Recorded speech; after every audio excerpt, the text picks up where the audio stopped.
everyone, my name is Elijah David, minister of the 12th Hour Apostolic Sabbatarian Congregation, Mount Zion, the 12th Hour.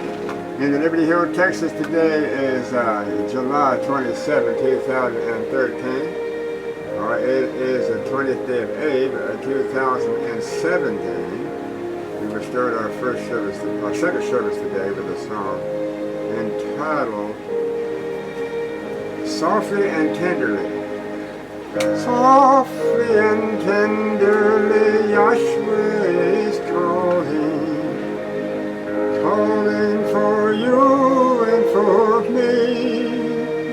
See on the portals, he's waiting and watching for you and for me. Come home, come home. You are ready, come home. Earnestly, tenderly, Yahshua is calling, oh sinner, come home.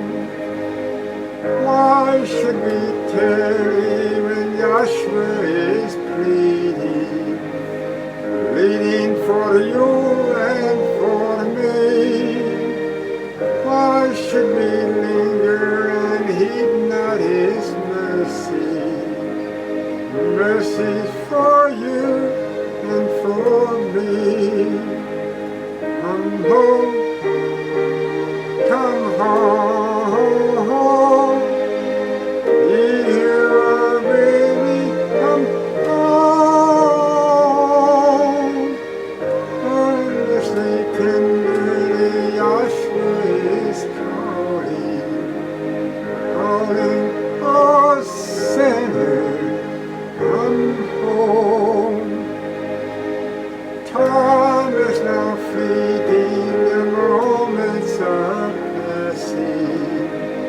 passing from you and from me. Shadows are gathering, deathbeds are coming for you and for me. Come home, come home. You are ready, come home. Earnestly, tenderly, Yahshua is calling, oh sinner, come home. Oh, for the wonderful love he has promised for you and for me. Though we have sinned, he has mercy and pardon for you and for me. Come home, come home. You are really come home. Earnestly, tenderly, Yahshua is calling, oh sinner, come home. Hello everyone, once again this is Elijah David. We're going to start with continue where we left off on our last study, but we're going to call this Yahshua as the door of the sheep. And so he says that in John chapter 10 verse 9, he says, I am the door of the sheep. Let's see about this, Yahshua as the door of the sheep. Let's just read the whole 10th chapter of John to begin with. It says, Verily, verily, I say unto you, he that entereth not by the door into the sheepfold, but climbeth up some other way, the same is a thief and a robber. Now, what did I just read? he said that entereth in not by the door. In other words, if you try to come into the kingdom and you try to bypass the gate, first place, that's out in front there, that's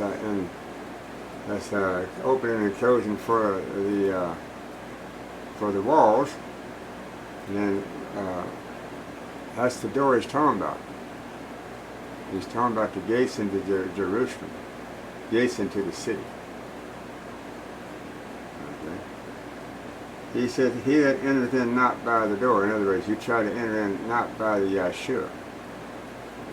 And having said that, now I want to turn to John 14 and read to you verse 6. It says, Yahshua saith unto him, I am the way, the truth, and the life. No man cometh unto the Father but by me. And there's that preposition by again, see? Okay. So now he said, he that entereth in not by the door. In other words, he that entereth in not by the Yahshua. Now keep in mind, there's been many that has entered into to the sheepfold, but they didn't come in by that door of the Yahshua. They came in some other way. And then one day he came to visit. And he was the master of ceremony. He was as a host at the wedding feast, and he found a man there without the wedding garment on. And he asked him, he said, what are you doing here? And the man was speechless, he said. But he was there.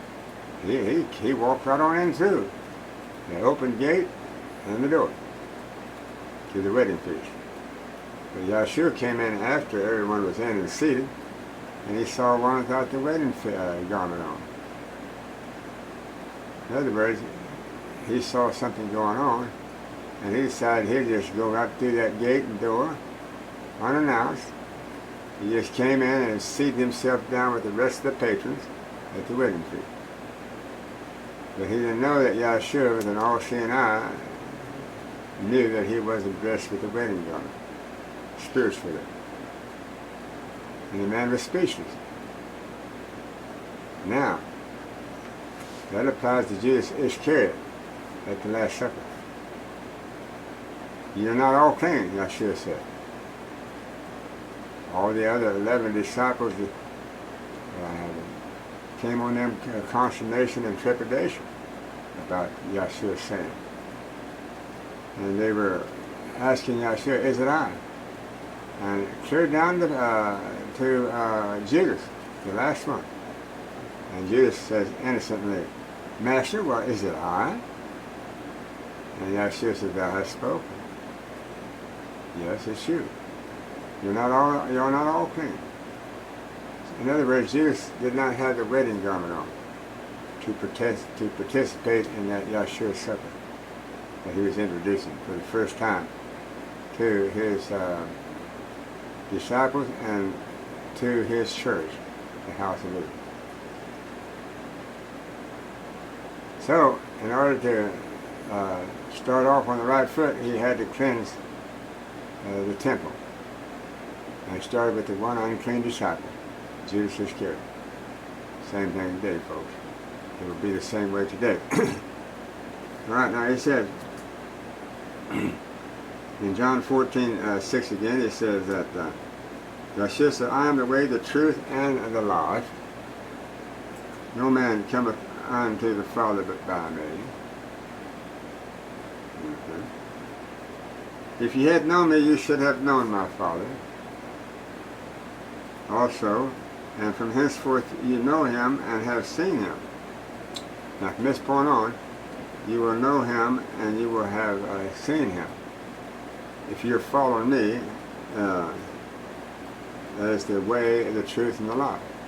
If you're following me, then he said, from this point on, you will know my Father, because you've seen me.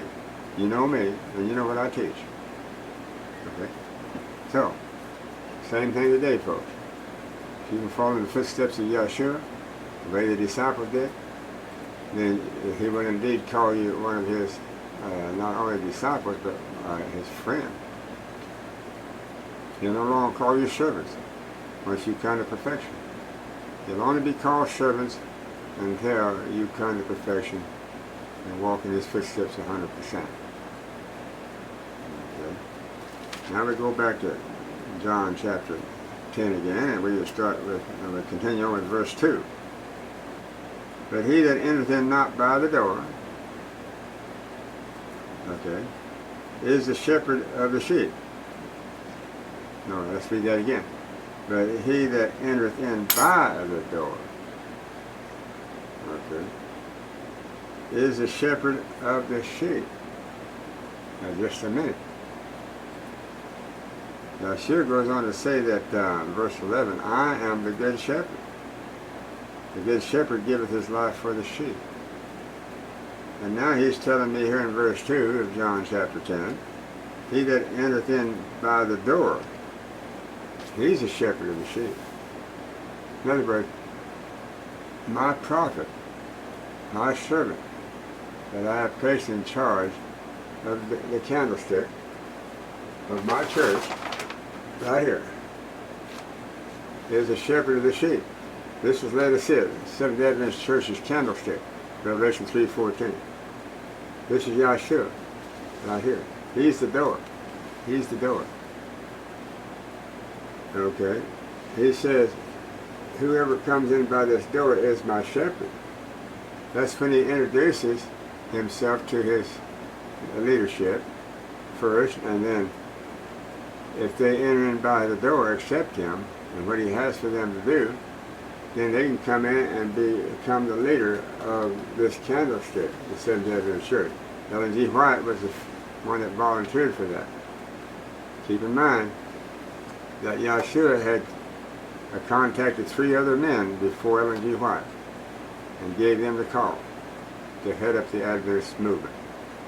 And they all 3 turned it down. She was the 4th one called. And she accepted. The door, Yahshua, she accepted him and the prophecy of the 2300-day prophecy as it was unfolded, and so she made a covenant with him that she would teach as the light unfolded on the 2300-day prophecy, so she would teach everything that unfolded. So she's a good shepherd, or she entered in by the door, Yahshua. Okay. Now we had other shepherds that's put in charge of this candlestick of the Seventh-day Adventist, Laodicea. After Sister White died, the Seventh-day Adventist Church continued on.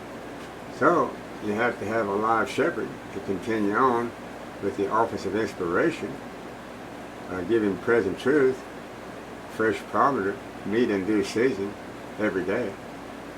Or the sheep will famish and die and stray away. Okay. So now it says in John 10 verse 3, it says, to him the porter openeth, and the sheep hear his voice. Who is the porter? If Yahshua is the door, who is the porter? That's the shepherd, the good shepherd that have accepted the post to be the leader of Yahshua's church, the house of Israel, the house of Judah in this case, but that's who's in charge of, the lawgiver. Okay. So it says, to him the porter openeth, and the sheep hear his voice, and he calleth his own sheep by the name, and leadeth them out.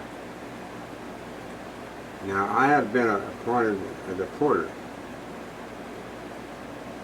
over this candlestick, number 7, there it is. I'm the 4th one that has been appointed over this candlestick. And when the 144,000 comes forth, they will be the sheep that will hear the porter's voice, here in John 10:3. Okay? And then we'll move on to the 10th candlestick found in Zechariah 4, with a golden bowl over the top of it, with the 2 olive trees on either side of it, which are the same as the 2 witnesses there in Revelation 11. So, it says in John 10:4, and when he putteth forth his own sheep, he goeth before them, and the sheep follow him, for they know his voice. Okay. Now what did John say? The forerunner of Yahshua. I am the voice of one crying in the wilderness. Okay.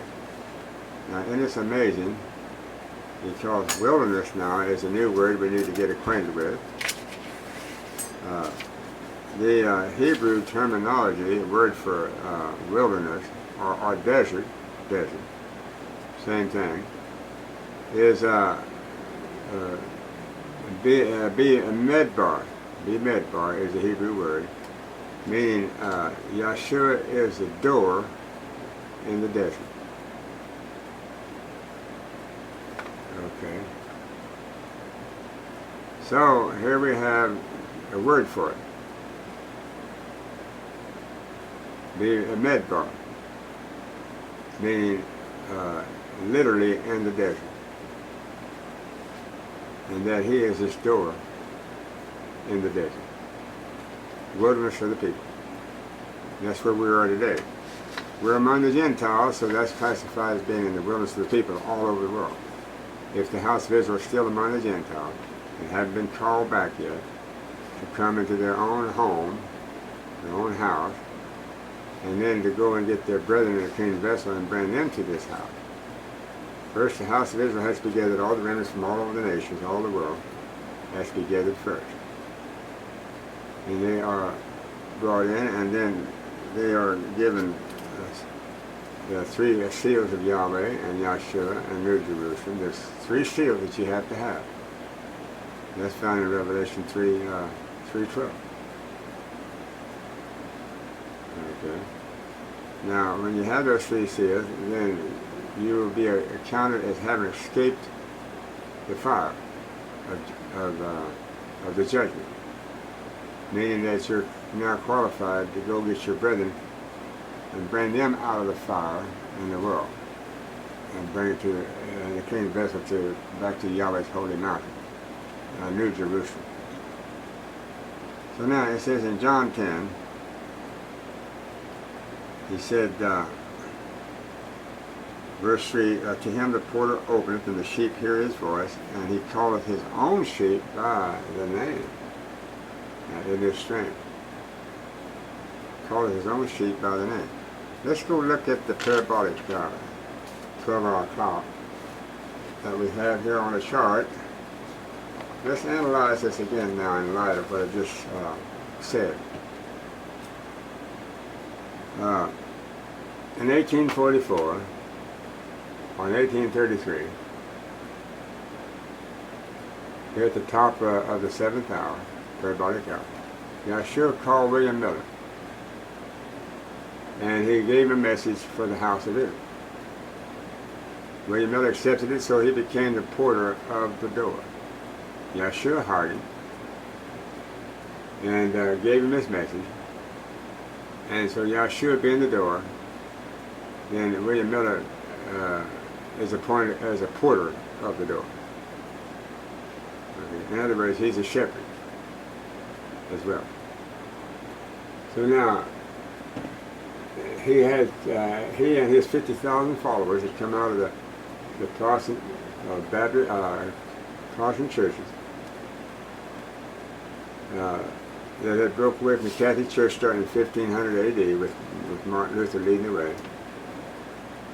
And so now these 50,000 followers comes out of all these different Protestant churches that had formed, mostly the Lutheran, the Presbyterian, the Methodist, and the Baptist, in that order.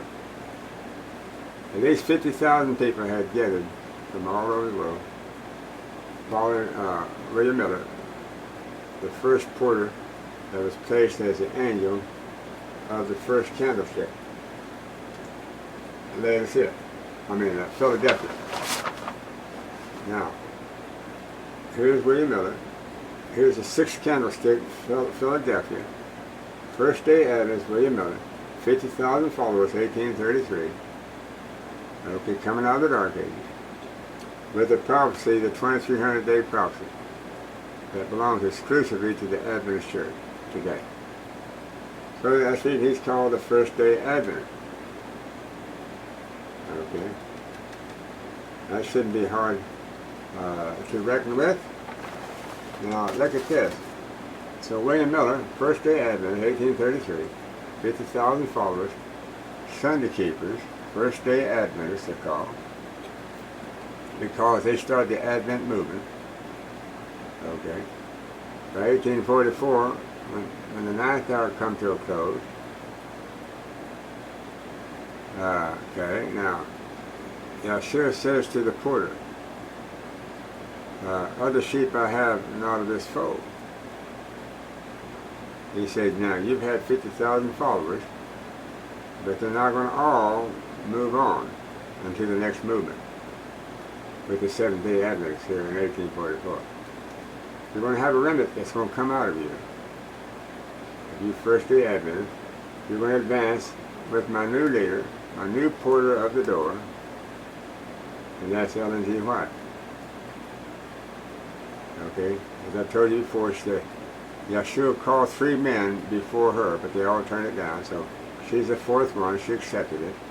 So she's the porter of the door, because she chose to come in by the door, and not some other way.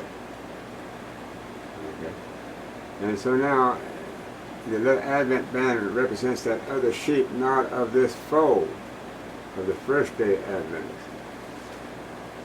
Now, the Seventh-day Adventists are the sheep that was not of this fold.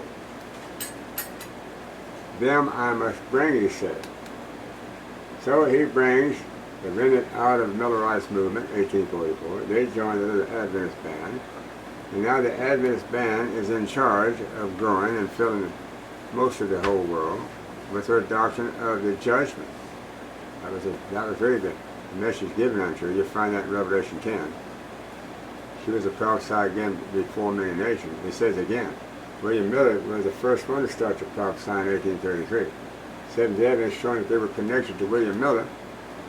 Here in Matthew 20, verse 5, there's a 9th hour called labor that is called at the end of the 9th hour.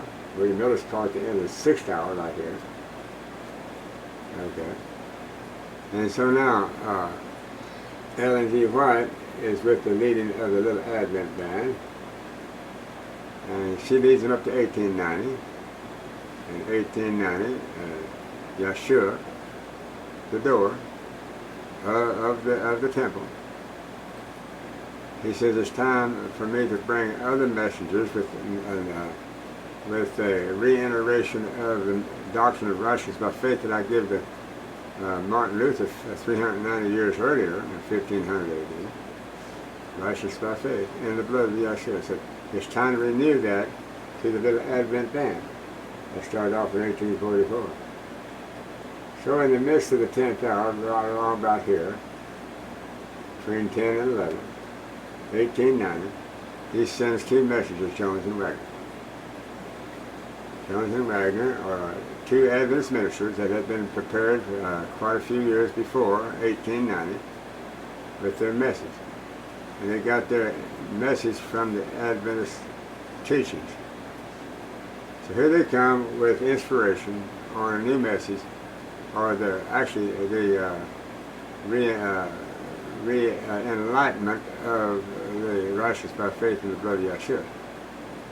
And so we know the story. A minority, a remnant, accepted Jonathan Wagner from the Adventists, but the majority didn't. And naturally they were another leadership vying for the main leadership in the Adventist Church at that time, and that was the General Conference of Seventh-day Adventists. They were formed in 1863.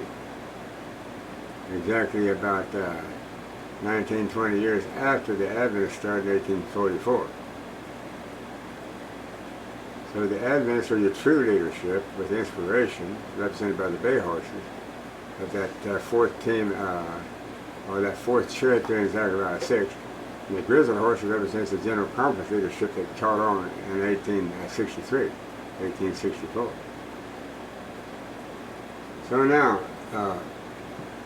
Ellen G. White has got to deal with a another people vying for her position as with the office of inspiration. And that was the General Conference president of the Seventh-day Adventists at that time. So he's influencing most of the Adventists not to accept Jones and Wagner. But the remnant of the Adventist movement from 1844 up to 1890, they accepted Jones and Wagner, so they moved on by faith and continued to follow Ellen G. White until she died 25 years later. Keep in mind now that the General Conference leadership there that had formed 1863 were very much alive and well there in 1890, and they were in hopes to get 100% of the Adventists to follow them.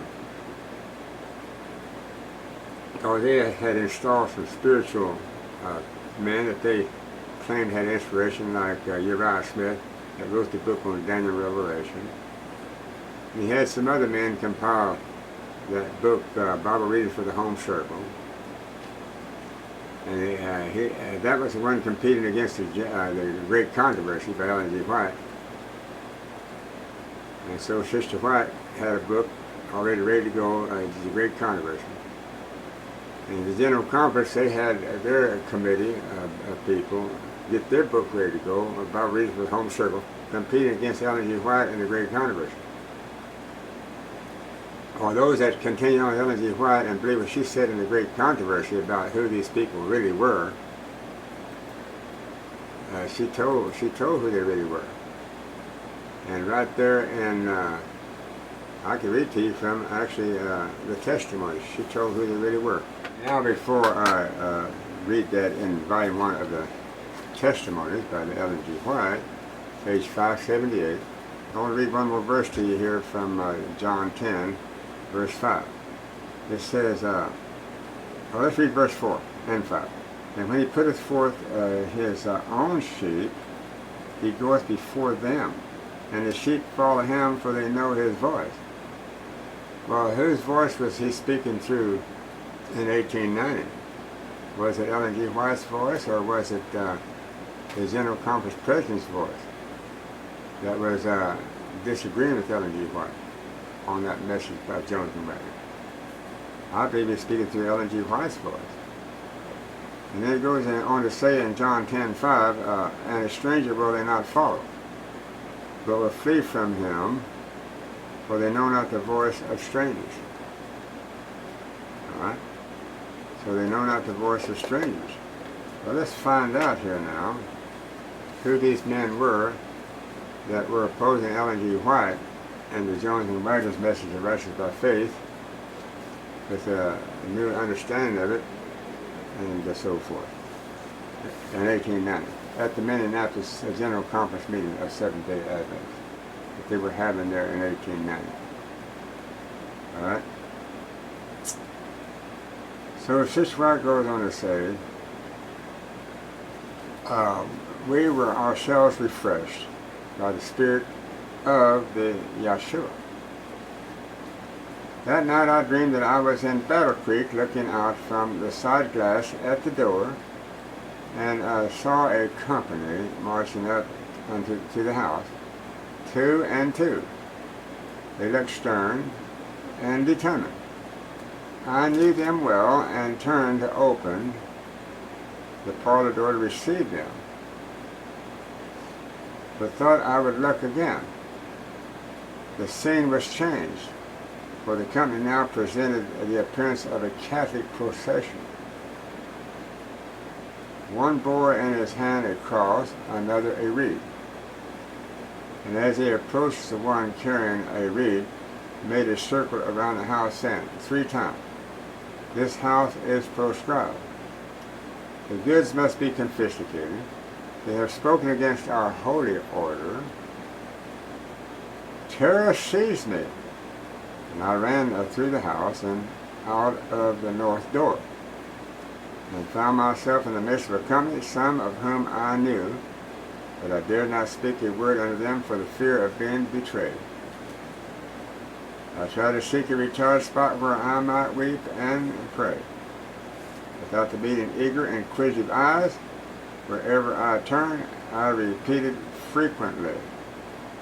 If I could only understand this, if they will tell me what I have said or what I have done. Okay. Now, who were these men? Who were these General Conference men that opposed Ellen G. White? She had stood in the pulpit there at the General Conference meeting in 1890. She says to the people there, she said, gathered. She said, Yahweh has endorsed Jones and Wagner with a new message. She said, receive these, actually, whenever they introduced the message in 1888, she told them that they had a message from Yahweh, from heaven. And said, receive these men's message, and said, you'll be in the kingdom by 1890. What does she mean by that? Telling the Adventists all you had to do is to receive Jones and Wagner and their message, righteous by faith, in the blood of Yahshua, and you'll be in the kingdom by 1890. You mean they weren't already in the kingdom? No, they were on their way to the kingdom. Well, what does it say in Luke 17:20? It says, the kingdom cometh not with the observation, really, but the kingdom of the Yahweh is within you. If you accept present truth, every ray of light that comes your way, then the kingdom of Elohim is automatically in you, anytime, wherever you may be. Okay. So now, who were these men then? Were they sheep of that fold, of the Adventist fold? Or were they infiltrators? Were they representing that parable there in Matthew 13, where it says that while men slept, the enemy came and sowed tares among the wheat and went his way, while men slept. While the leaders of the Adventist church slept, the enemy came and sowed counterfeit leaders and tares among the Adventists. And who is the enemy? The Catholic Church. Just read it to you here. She said she knew these men well. She knew Uriah Smith well, the one that wrote Daniel Revelation, that false book, false doctrine. She knew all those men that wrote, was on that committee that wrote the Bible reading for the Home Circle that competed against her great controversy. She knew all of them. She knew all of those resistors of truth that she was having a fellowship with and compete with, because there's a double leadership in the Adventist Church. The grizzled horses that represents the head team on the sixth and Zechariah 6 of that fourth chariot. They represents the false doctrine, represented by the General Conference President and his officers, that were sent there by the Catholic Church to infiltrate the Adventist movement and to become leaders in the Adventist movement, taking their places as ministers and officers in the hierarchy of the Adventists, in their colleges, schools, anywhere they could get a leadership, and in their churches as ministers. So by 1890, they were strong enough that they could resist the new messenger that Yahweh sent to his people to cause them to advance on into the next feeding pasture, because the Adventists were feeding in the feeding pasture of Bashan at that time. You can go read about that in Psalm 68. But he was telling them to leave that pasture, accept that fresh provender of Jones and Wagner, righteous by faith, in the blood of Yahshua, and go on a 40-year fast from 1890 to 1930, and then enter into the second feeding pasture, Mount Carmel. Mm-hmm. Now, the second feeding pasture, Mount Carmel, happened to have another location. Well, you know how the shepherds were back then. They'd take their sheep out to pasture. Okay. And they would go and feed in one pasture until that pasture was fed up. used up, and then they'd have to move over to the next feeding pasture. Well, that's what the Adventists, they had used up that pasture of Bashan by 1890. And those that accepted Jones and Ryder's message, righteousness by faith in the blood of Yahshua, went on a 40-year fast. They followed Ellen G. White for the next 25 years of her life until 1915, and then they continued on following those spiritual leaders of the Adventists now that weren't of the General Conference hierarchy, even though they were being paid by the General Conference, and that was Taylor G. Bunch that wrote the little book 40 Years of Wilderness, and many other things. He was an Adventist minister. He was a faithful minister.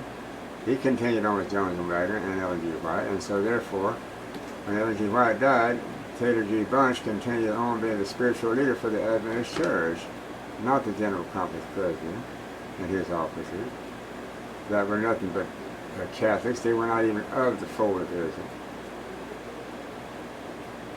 Okay. And so now Taylor G. Bunch, then he hands the baton off to M.L. Anderson, another Adventist minister in the hierarchy of the Seventh-day Adventists. And M.L. Anderson, he writes the three little booklets, Isaiah the Gospel Prophet, and the General Conference thought so much of it, those Jesuit leaders, that they had his information published in the Sabbath School Quarterly of 1929, January, February, March. And saying to the Adventist people, get these three little booklets, Isaiah the Gospel Prophet, published by our minister here, M.L. Anderson, and there'll be companion reading to our quarterly. V.T. Hollifer was a Sabbath school teacher, the Shepherd Rod leader later on. He was a Sabbath school teacher there in Riverside, California. I think about where Loma Linda's at. And he was a Sabbath school teacher there. And so he began to have inspiration on those three little booklets, Isaiah the Gospel Prophet, and he began to bring it out in his Sabbath school class. And it was so interesting that as the weeks went on, and he was teaching from that quarterly on that subject, that all of the members of the church that came to church for Sabbath school came to his Sabbath school class. And the teachers of the other classes become alarmed because nobody's coming to their class. So they went to investigate to where they were going and found they were going to this here, a little Bulgarian fellow that was an Adventist member, was a teacher in the Adventist church, the V.T. Harlow. And so they decided, well, they better go and sit in on his, what's going on. What is he teaching? And when they realized that inspiration was coming through V.T. Harlow, not through the General Conference leadership, but through V.T. Harlow, and they told him he couldn't teach that no more in there. And they promptly kicked him out, and he took his little group with him that followed him out of that church at Loma Linda, 1929, and went across the street to one of the members' house. She said, we can hold Sabbath school services here every week. So they continued on that, and that's what formed the Shepherd Rod movement in 1930, right there, right out of the Adventist church. Okay, and all because these infiltrators, and I'm going to read this vision to you again, Ellen G. White, Volume 1 of the Testimonies, page 578. She says, we were ourselves refreshed by the Spirit of the Yahshua. That night I dreamed that I was in a Battle Creek, looking out from the side glass at the door, and I saw a company marching up to the house, 2 and 2. They looked stern and determined. I knew them well and turned to open the parlor door to receive them, so she knew them well. I thought I would look again. The scene was changed. The company now presented the appearance of a Catholic procession. One bore in his hand a cross, another a reed. And as he approached, the one carrying the reed made a circle around the house. What was that reed? Well, that belonged to the Catholic Church, saying 3 times, what house they circled? Ellen G. White's house. saying 3 times, this house is proscribed. The goods must be confiscated. Okay, this is the General Conference and his henchmen, his officers, that are sent there by the Catholic Church to do this. So they were not sheep of the fold of Israel. And see, and here they went on to say, they have spoken against our holy order. Terror seized me, and I ran through the house out of the north door and found myself in the midst of a company, some of whom I knew well. But I did not speak a word unto them for fear of being betrayed. I tried to seek a retired spot where I might weep and pray without meeting eager, inquisitive eyes. Wherever I turned, I repeated frequently, I could only understand this if they will tell me what I have said or what I have done. How many of you Seventh-day Adventist ministers out there that I listen to on the YouTube that have formed your own independent ministries with the endorsement, no doubt, of the Seventh-day Adventist General Conference leadership today, which is nothing but a bunch of Jesuits? How many of you are reading this to your people, what I just read?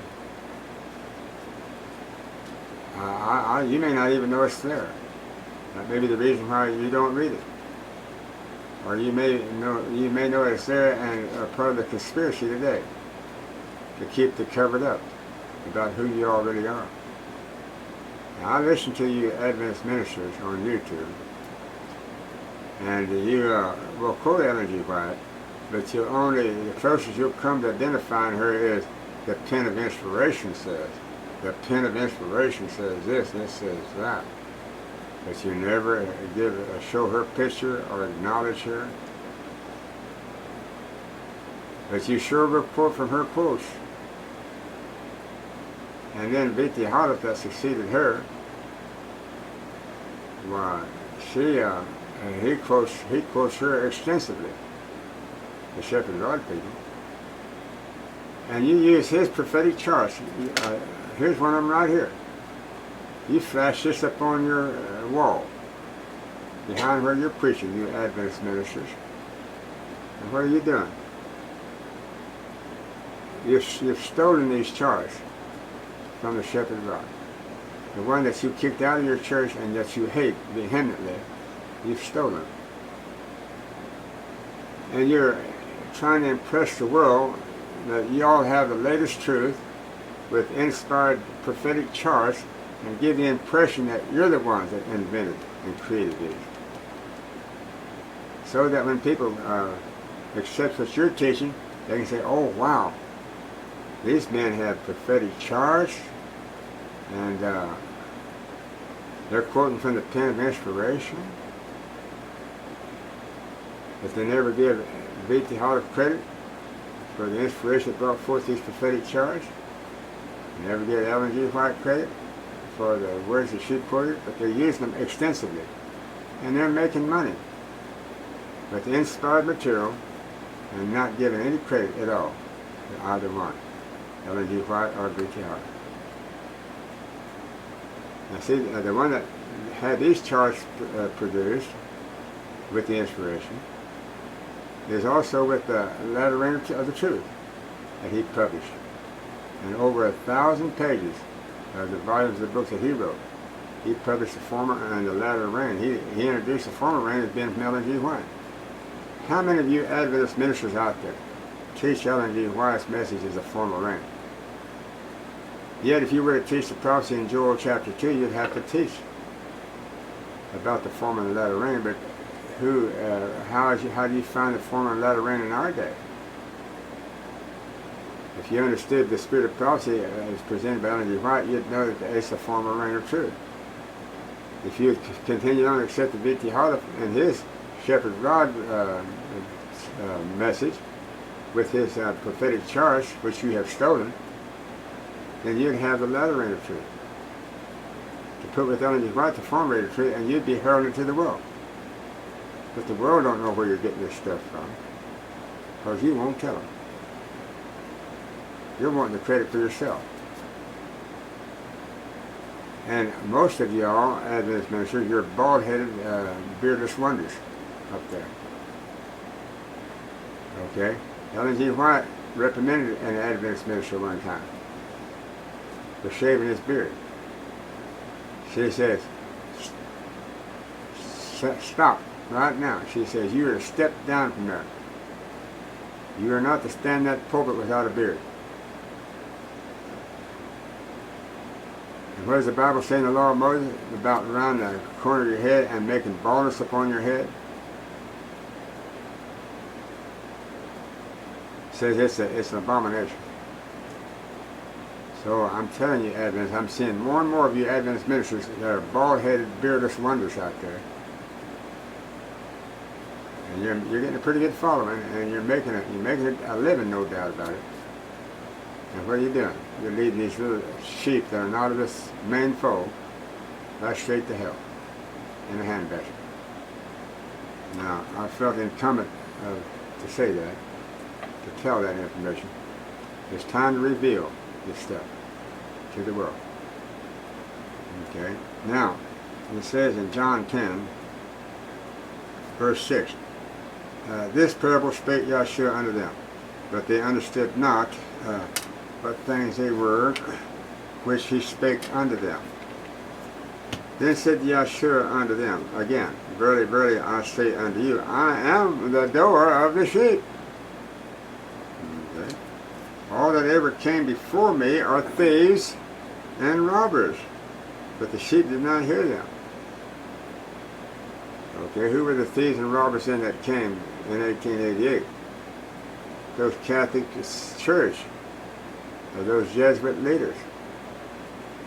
That was what Solomon vision. I just read it to you. Okay. I am the door. By me, if any man enter in, he shall be saved. Okay. And shall go in and out and find pasture. The thief cometh not but for to steal, and to kill, and to destroy. I am come that they might have life, and that they might have it more abundantly. I am the good shepherd. The good shepherd giveth his life for the sheep. But he that is an hireling, that's those Jesuit infiltrators, and those Adventist ministers today that are out there, and I just told you about them, those bald-headed, beardless wonders. Now, not all of them are bald-headed. Some of them has a beard, but they crop it very back closely. That's still an abomination. Okay. But he that isn't hireling, and not the shepherd, whose own the sheep are not, seeth the wolf coming, and leaveth the sheep, and fleeth, and the wolf catches them, and scattereth the sheep. The hireling fleeth because he is an hireling. But when that door of the sheep comes on and starts calling for accountability, which he's going to do there in Matthew 25, 31, and 32, he's going to come and sit upon the throne of his glory. He's going to gather all nations before him. He's going to put the sheep on the right, those of his foe. Says so in Matthew 25, 31, 32, 33. But the goats he's going to put on the left. And he's going to say to the sheep on the right, come you and inherit the kingdom prepared for you the foundation of the world. Okay. He's going to say there what he said on down here in John 14. He says, verse 1, let not your heart be troubled. You believe in the Yahweh my Father, believe also in me. In my Father's house are many mansions. Okay, where's his Father's house out today? It's the house of David here on earth. What does it say in the prophecy of Isaiah 2 and Micah 4? The mountain of the house of the Yahweh shall be established in the top of the mountains. What mountain? Those churches here on earth. Okay, here in these last days. So he says, Yahshua says to the disciples, in my Father's house are many mansions. Well, when Yahshua comes back from heaven, he's going to bring those mansions back with him that was prepared in heaven. I'm going to read it to you. If it were not so, I would have told you, Yahshua goes on to say. I go to prepare a place for you. And if I go and prepare a place for you, I will come again and receive you unto myself, that where I am, there you may be also. Okay. And whither I go, you know, and the way you know. Okay. So he's going to bring his Father's house back. It's already here on earth, actually. The Father's house is already established here on earth with the kingdom of David. This everlasting kingdom is found in Daniel 2:44 and 45. The prophecy. It says, but in the days of this king shall the Elohim of heaven set up a kingdom which shall not be destroyed or left to other people. So this kingdom is going to stand forever, and this is the kingdom of David. Okay. So Yahshua brings those mansions back that had been prepared. Actually, those mansions didn't go anywhere. He went to heaven and drew out the blueprint for them. And when he came back, he just brought the blueprint with him. He said the blueprint is to be here, to start here in Liberty Hill, Texas, for the New Jerusalem, and the blueprint says, and then to end up in the Old Jerusalem at the very end. That's where my Father's houses are being prepared, in the Western Hemisphere and the Eastern Hemisphere. Okay. At the Old and New Jerusalems that are set up by the prophecy. So he says that, and if I go and prepare a place for you, I will come again and receive you unto myself, that where I am, there you may be also. So he says, and whether I go, you know, and the way you know. Okay. So he says, now you know where I'm going, and you know the way. But I'm going to come back, and I'm going to set up this way here on earth.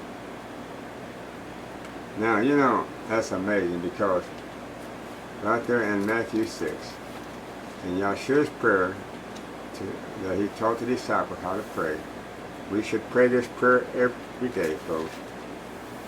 Because in Matthew 6, verse 9, Yahshua teaches this prayer, and he prays it for them.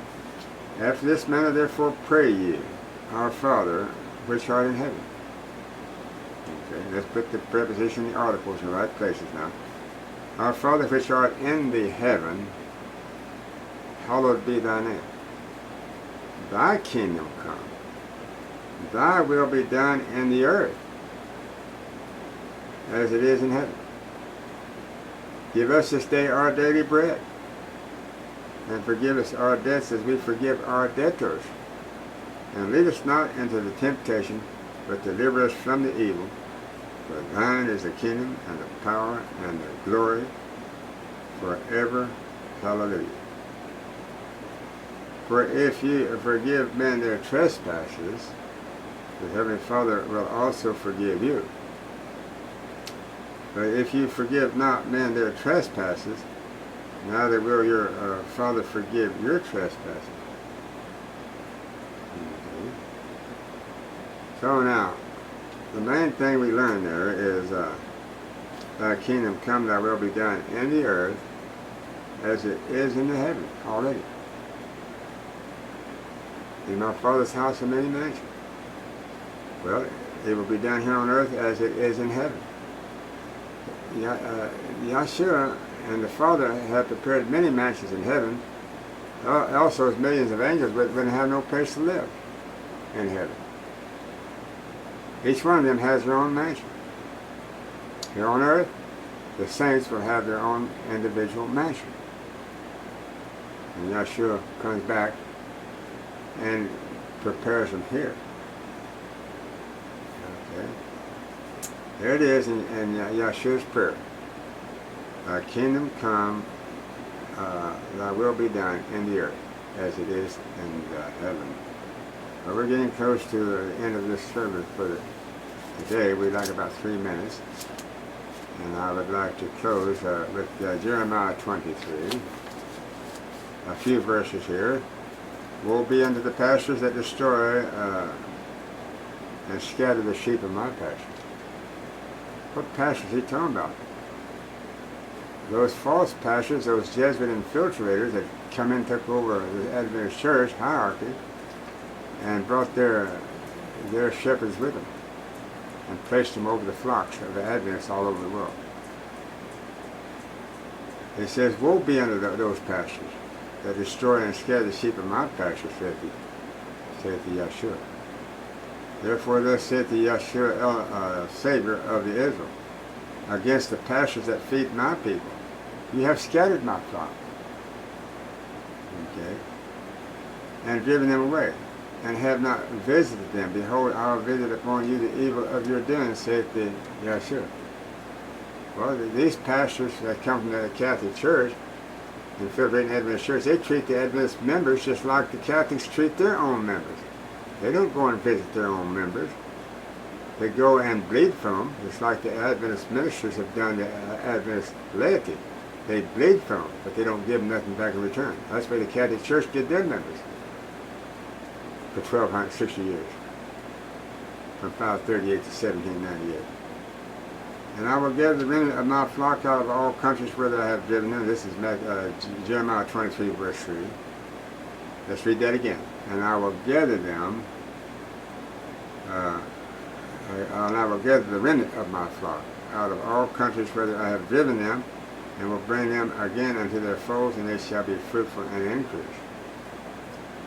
And I will set up shepherds over them, which shall feed them, and they shall fear no more, nor be dismayed, and neither shall they be lacking, saith the Yahshua. Behold, the days come. What days? 12th hour. We're in right now. These are the days he's talking about, the last days. That I will raise unto David. Elijah David speaking to you right now. A righteous branch. Branch is another name for Yahshua. He's going to have a people sanctified and purified that has his name, called the 144,000. He's going to bring them unto the house of David, which is his everlasting kingdom, that is the kingdom of heaven set up here on earth. Okay, and a king shall reign and prosper, and shall execute judgment and justice in the earth. In these days Judah shall be saved, and Israel shall dwell safely, and this is the name whereby he shall be called the Yahshua of righteousness. And this brings us to the close of our study this hour. You can contact us at the 11th hour call, that's number 11. I'm going to close this service now with a song that I've written entitled King of the Universe. Someday I shall go to that city where the sojourn here on earth is o'er, and behold the King in his glory, and praise his name forevermore. Praise his name, King of the universe, ruler of all, highest in the heavens, upon whom we call. For daily mercies, forgiveness of sin, our lone benefactor, emancipator, and friend. He came to this earth as a redeemer of men. He walked by the wayside, a wayfarer's friend. Gave hope and salvation, he showed men the way, and promised to return on that great final day. Oh, a beautiful city where there is no night. The streets are pure gold, the Lamb is the light. The walls are like jasper, a glorious sight.